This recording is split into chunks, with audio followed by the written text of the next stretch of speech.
que é uma coisa muito íntima, é um segredo muito oculto, mas o que é que eu posso fazer, né, se eu escolhi viver uma cultura de reino?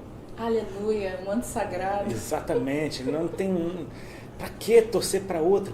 Existe outro time para torcer no Brasil? Não tem. Não foi a gente que escolheu o Flamengo. Foi o Flamengo. Como é que não escolheu? Então, gente, foi Deus que enviou.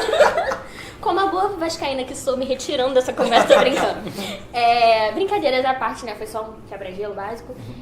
Eu queria começar essa entrevista te perguntando sobre algo que eu vi umas entrevistas que você deu, enfim, num canal de TV, não vou falar qual, né? Vou fazer aquela propaganda. E você falou sobre reconciliação com o Digão, e eu achei isso muito legal, porque assim como todo mundo do B1, a gente acompanha desde lá, do inicinho, e a gente gosta muito de ver tudo que o Senhor tem feito nessa vida. E eu queria que você falasse um pouco sobre como foi, o que o Senhor te ensinou nessa reconciliação, porque eu sinto que muitas vezes pessoas que acabam de se converter, assim, falam, aquela vida não é mais pra mim, e ignoram até as pessoas. Eu não sei se foi o seu caso, mas assim, o que você pensa sobre isso? O que você gostaria de falar pra gente sobre isso? Eu acho que tem fases, né? Assim, vou começar pelo final.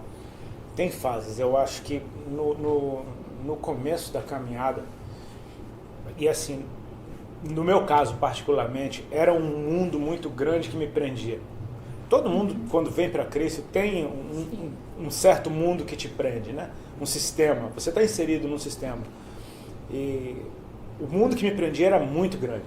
Então, para eu sair, porque eu consegui me livrar desse mundo, eu tinha que usar todas as minhas forças. E aí você radicaliza. Não no sentido de simplesmente estar convicto de dar um passo e não voltar atrás. Mas, cara, você foge com todas as forças daquilo. Assim como a Bíblia tem... A gente vive na época da graça, mas a Bíblia, ela completa, ela tem o Antigo Testamento.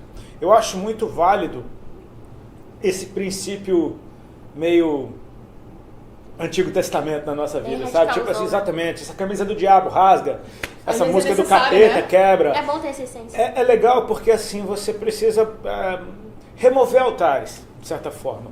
Remover, enfim, laços, destruir pontes. Você precisa... E tudo isso te protege, né? É como aquele mar vermelho que se abre para você passar, mas depois ele fecha, para você nunca mais voltar para ali. Então, entender que existe o tempo disso. Né? Depois, com o tempo, com maturidade, você começa a perceber, ok, essa já é minha natureza. Já não há a menor chance de eu escorregar, de eu voltar atrás. O velho homem. Exatamente. É nesse ponto, quando eu já não sou mais do mundo, que eu posso estar nele. Né? É tipo assim... Pode ter influência nele. Exatamente. Por quê? Porque ele já não exerce mais influência em mim. Jesus, cara, é um exemplo muito lindo que eu percebo assim, após a ressurreição de Cristo, esse novo corpo dele, que é o mesmo, mas é completamente diferente, é um mistério muito grande, ele atravessa paredes, ele come com os caras, ele desaparece na frente de todo mundo, ele aparece e você não reconhece, daqui a pouco quando ele quer você reconhece. Ou seja, essa habilidade de entrar e sair de ambientes e se manter íntegro, eu acho que você precisa de maturidade para isso. Não é aquele cara que acabou de sair da rave, aceitou Jesus e vai voltar para a rave para evangelizar os amigos. Esse cara vai cair. Não é tempo. É tempo dele ficar sólido primeiro e depois voltar. Ok, essa foi a primeira parte. O que a reconciliação com o Digão me ensinou foi algo a respeito de você, cara, guardar o teu coração. Eu me lembro que eu irritei muita gente por não falar nada quando falavam de mim. Minha mulher mesmo, minha mulher da guerra, ela é da espada, tipo assim. Alexandre, a gente te adora, aparece aqui também. A Ali mesmo ficava muito revoltada. Cara, olha o que estão falando de você, você não fala nada, você não responde nada. Parece que você é um sangue de barata, parece que você é uma mosca morta, não tem boca para nada. Mas eu entendia que Deus me queria calado. Guarda, preserva. E assim, tem uma passagem que fala muito forte sobre isso, que é a parábola do filho pródigo. Quando o filho pródigo vai embora de casa, o pai você não vê resistência daquele pai contra a ida dele. o que é que o pai faz? Ele guarda a aliança, engorda o bezerro e espera a volta. Sim. Então, assim, você tem que... prepara a volta. Eu vi uma pregação do Chris Wallace falando sobre isso. Prepara a volta, sabe? Prepara a volta daquele que foi. E eu percebi que mesmo de uma maneira inconsciente, isso era Deus fazendo. Não era uma coisa consciente, estou me guardando para coisa. Não. Quando o Digão me procurou, foi dia de 23 de junho, se eu não me engano. Desse ano. Quando ele me procurou, eu precisava estar com o meu coração limpo. Eu precisava estar, de certa forma, esperando essa volta, esperando isso acontecer algum dia.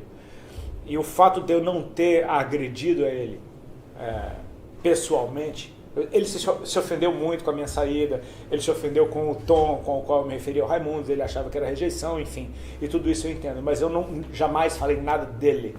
O fato de não ter falado nada dele me poupou de ter que ficar pedindo perdão por um monte de coisa depois. Então, assim, aquele negócio, cara, é mister que vem os escândalos, mas ai daquele por quem os escândalos vêm. Um dos pastores lá da minha igreja, chamado pastor Juscelio, ele falou um treco que eu achei muito legal. Ele falou, em resumo é assim: você está aqui para ser ofendido e ai de ti se ofender alguém. É basicamente isso. Então eu percebi que Deus, de certa forma, preparou esse encontro, né, no tempo certo. E assim, o Digão foi muito humilde, muito sincero quando ele me procurou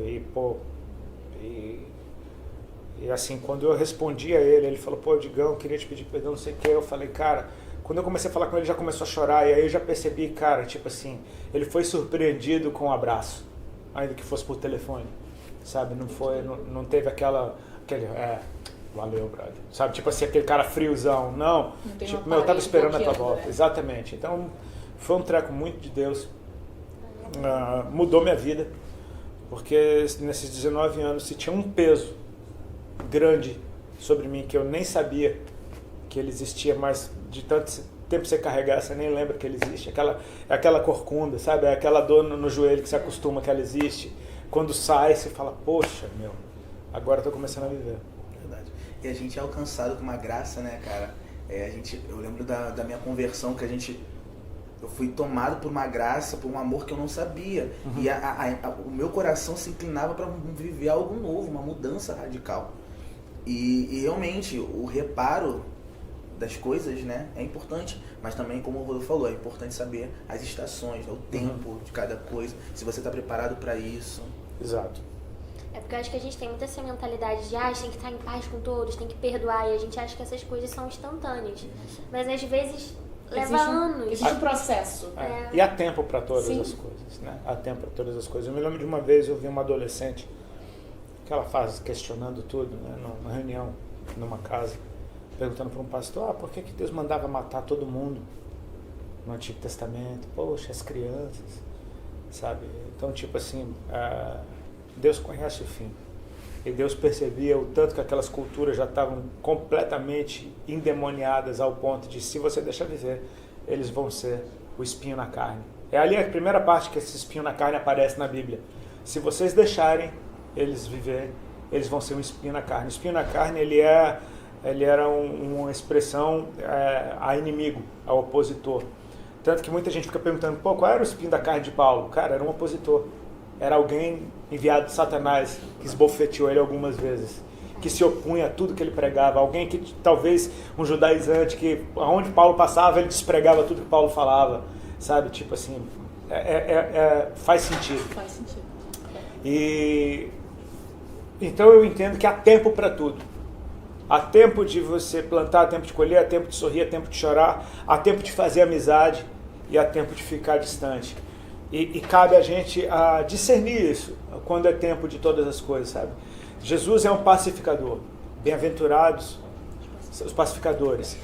Mas ele também diz, eu vim para trazer espada. Não cuida que eu vim trazer paz, eu vim trazer espada.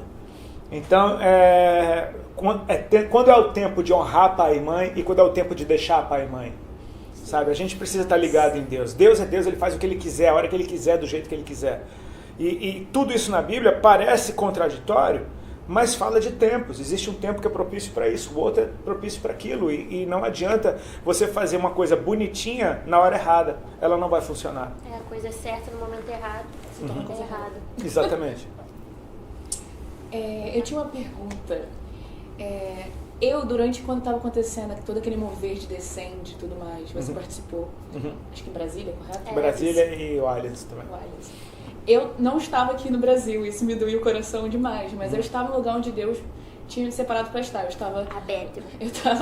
Eu estava fazendo a escola da Bethel e eu vi a comoção dos brasileiros e de todos ao redor do mundo. Gente, tudo compartilhando, falando o que Deus estava fazendo no Brasil. E tudo que você vivenciou no palco e até hoje, né, a gente está colhendo os frutos de pessoas se levantando, pessoas se despertando para o que Deus está fazendo através da nossa nação. O que você tem sentido, o que Deus tem falado com você, o que Deus está fazendo na nossa nação e no mundo também. Cara, muito interessante o evento Descend, né? A igreja, desde o ano de 2019, concordou que esse era o ano do envio. E o Descend seria simplesmente não o evento, porque o evento já toma um nome pejorativo, mas ele ia ser o memorial, o start de algum acontecimento de que, impulsionar essas pessoas. Uma consciência, havia uma causa nisso, não foi um show, enfim. Mas eu conversando com um pastor amigo meu numa live, e ele falou de uma coisa que, poxa, estava na cara, era tão óbvio, eu nunca tinha percebido isso. O Descend, ele foi uma mutação do The Call. Sim, né? do Luengo. O Luengo tinha o The Call, que era um movimento de oração, de consagração. Eu me lembro que em 2013 para 2014 eu senti Deus me chamando para um período de consagração, não entendi o que era. E aí o Luciano Subirá me deu um livro do Luengo que chamava DNA do Nazireu. Ele falou, cara, toma esse livro aqui. Ele me deu do nada esse livro. Eu li esse livro em 40 minutos e falava sobre um nível de consagração usando o voto do Nazireu. E eu, cara, eu entendi, eu estou sentindo Deus me chamando para consagração, eu não entendi o que era. Aquele livro caiu na minha mão, foi um manual para aquele ano, para o que eu vivi naquele ano. Ou seja, o The Call, ele era esse movimento de consagração. Até que o Luengo entende que o tempo do The Call acabou, e ele vai se transformar em Descend, e agora já não é mais a respeito de oração e consagração, mas é a respeito de envio de missões, que vai ser uma nova liderança que vai pegar, e essa nova liderança pegou. E veio o Descend, aconteceu, e todo mundo levantou o sapato, vamos para as nações, e vem o mundo e fecha as portas 2 semanas depois. Tipo, cara... Exatamente. Bizarro, parece que foi uma pegadinha, tipo assim, a igreja entendeu errado.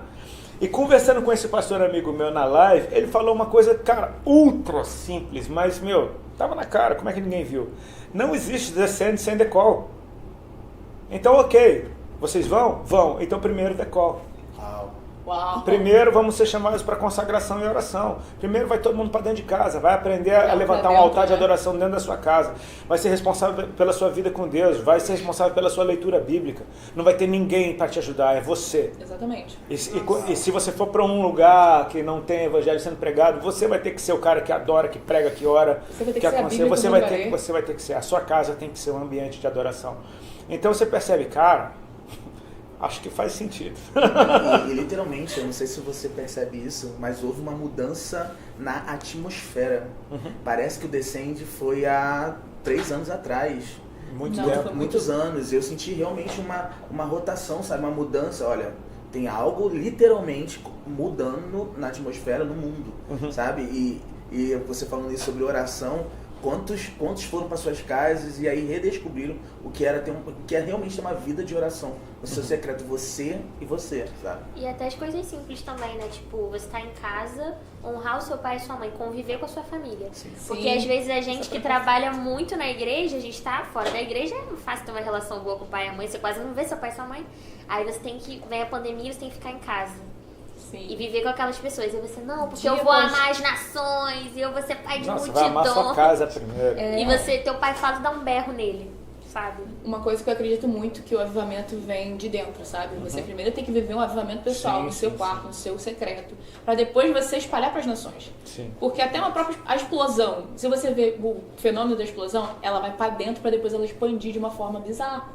Então eu acho que é muito isso que você falou. Deus está Pra a gente, todo mundo pra dentro, olhar pra si, ver como que tá nosso relacionamento com ele, pra depois ir pras nações e... E se você vê o ministério de Jesus, né? Jesus, ele poderia começar com algo muito grande, né? Sim. Tipo, vamos fazer algo barulhento, vamos explodir isso aqui. Tirar o Império Romano, vamos fazer um negócio...